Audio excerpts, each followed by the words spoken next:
Lawnsons identified a primary suspect, but they refused to name the person. This case is one of the classic cold cases within the true crime community. Much of the mystery around this cold case has remained unresolved because of how much time has passed since the incident and the present day.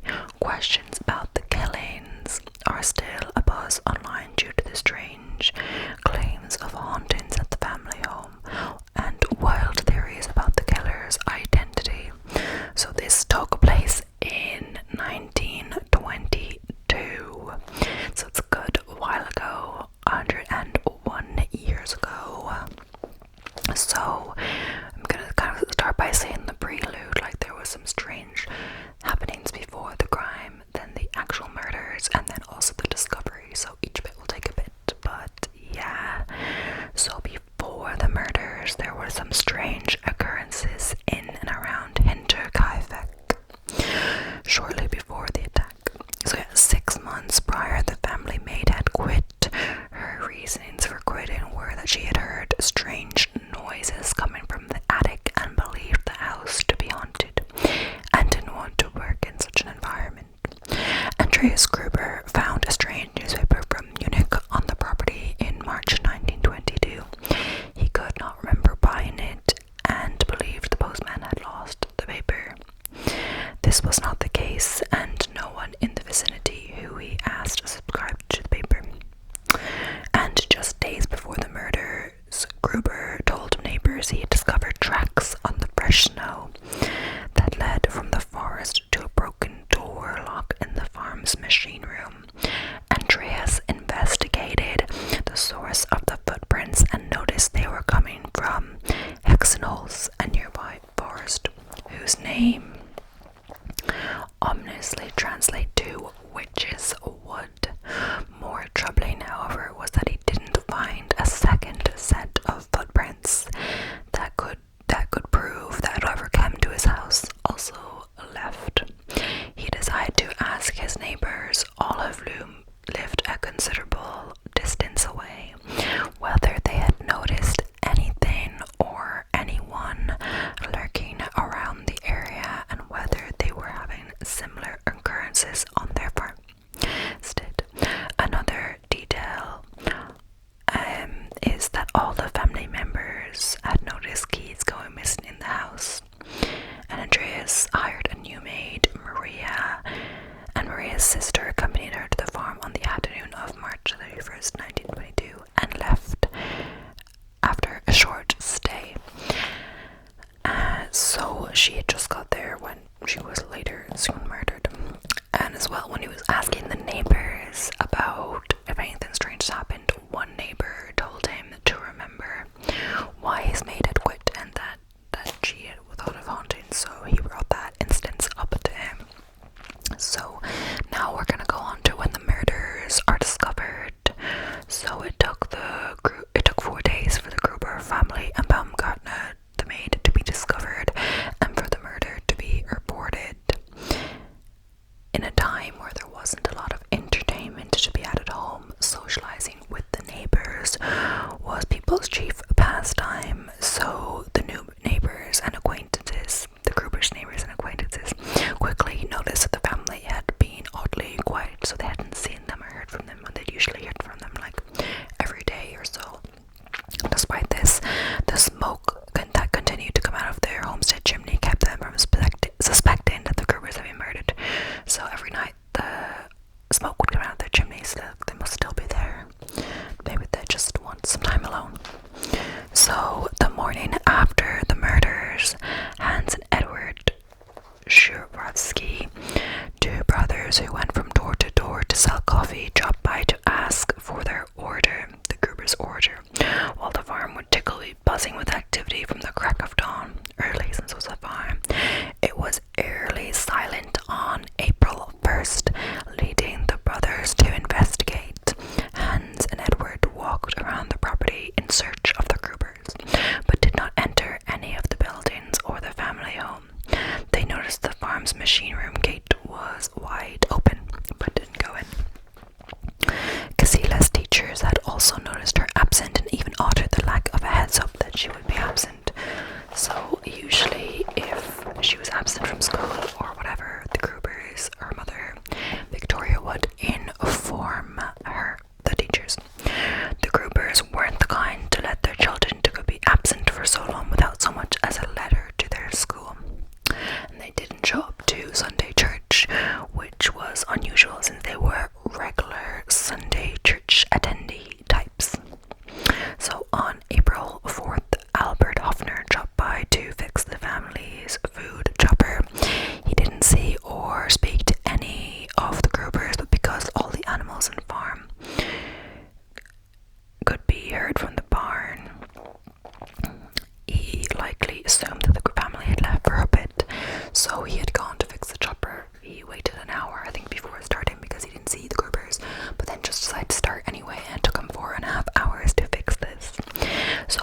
due to 7 blows to the head. Victoria, 35 years old, strangled, smashed skull, star-shaped. Wounds left on the head. Maria Baumgartner, 44 years old, killed by blows to the head with a sharp hoe-like object. And Joseph, 2 years old, face smashed in. And finally, Andreas Gruber, 63 years old, right side of the face smashed and stripped of flesh in the process. So, aside from the animals being in good health, there was evidence of several meals being made and eaten inside the house prior to the investigators' arrival, and this could only mean the killer had been staying at Hinterkaifeck for the few days it took for the bodies to be discovered. So they didn't just kill the Grubers and leave, they actually stayed there, ate meals, and fed the animals. So the first suspecting the motive to be robbery, the police interrogated craftsmen, vagrants, and several inhabitants from surrounding villages, but they abandoned this theory when a large amount of money was found in the house. With no clear motive to be gleaned from the crime scene, the police began to formulate a list of suspects. Despite repeated arrests, no murderer has ever been found, and the files were closed in 1955. So in the story and investigation, whatever, there are some inconsistencies, which I will now talk about. The victims were most likely enticed to the barn by noises from animals coming from the stables, according to the inspection report of the Judicial Commission. However, a further test showed, at the very least, no human scream could be heard from the barn. No screams from the barn could be heard from the living room, so they probably tested this out and thought this was suspect that the groupers were likely lured to the barn with animal noises, but if they couldn't hear that from inside upon testing, how is that possible? So on the night after the crime, 3 days before the bodies were discovered, the artisan Michael Blockel happened to pass by Hinterkaifeck. He observed that the oven had been heated by someone. The person had approached him with a lantern and blinded him, whereupon he hastily continued on his way. Blockel also noticed that the smoke from the fireplace had a revolting smell. The incident was not followed up on. No investigation was conducted to determine what had been burned that night in the oven. So the person that had murdered them wasn't just burning wood or something else, but we don't know what. On the 1st of April at 3 a.m., the farmer and butcher Simon Reislanda, on his way home near Brunin, saw 2 mysterious figures at the edge of the forest. When the strangers saw him, they turned around, so their faces could not be seen. Later, when he heard of the murders in Hinterkaifeck, he thought it possible the strangers might be involved.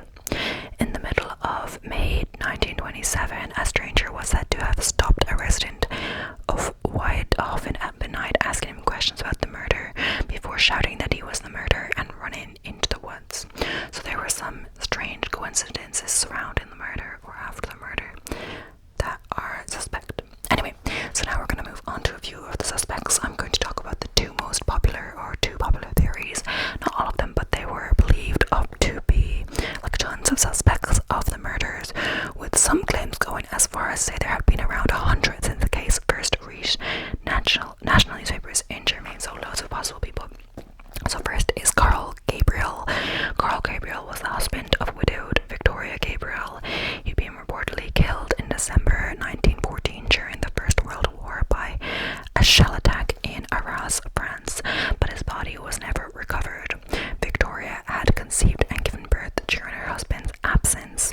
The boy Joseph was rumored to have been the product of an incestuous